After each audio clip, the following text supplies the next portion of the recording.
দুদকের একটি টিম খুলনা জেলা পরিষদের বিভিন্ন প্রকল্প ও পরিষদের সরকারি বাসভবন পরিত্যক্ত দেখে টাকা আত্মসাৎ সহ বিভিন্ন অভিযোগের প্রেক্ষিতে প্রায় ১.৫ ঘন্টা এই অভিযান চালিয়েছে। প্রতিনিধি কাজী আতিক জানান, এ সময় অভিযান পরিচালনাকারী দুদকের টিম জেলা পরিষদের নির্বাহী কর্মকর্তা তাসলিমা আক্তারের অফিস কক্ষে অবস্থান করে।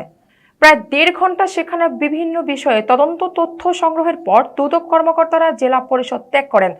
এ বিষয়ে খুলনা জেলা পরিষদের প্রশাসক আবু সাইদ মঞ্জুরুল আলম ঘটনার সত্যতা স্বীকার করে বলেন, একজন কর্মকর্তার বাসাবাড়ি জেলা পরিষদের বিভিন্ন প্রকল্পে অনুমোদনের অস্বচ্ছতার কারণে দুদকের একটি টিম বিষয়টি তদন্ত করছে।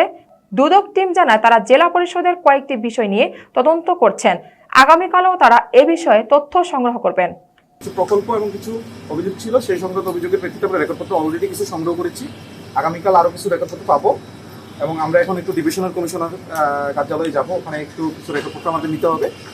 তার প্রেক্ষিতে আমরা পুরোপুরি এটা এখনও আমরা আসলে কোনো মন্তব্য করার স্টেজে নেই। হ্যাঁ, আমরা পরবর্তীতে যাচাই বাছাই করার পরে আমরা কমিশনের পারমিশন আপনাদেরকে দরকার হলে আমরা পরবর্তীতে স্টেটমেন্ট দেবো। কি ইনফরমেশনে আসছিলেন? বিভিন্ন ইস্যু ছিল, প্রকল্প সংশ্লিষ্ট ইস্যু ছিল, আরও অনেক কিছু ছিল। হ্যাঁ, থ্যাংক ইউ।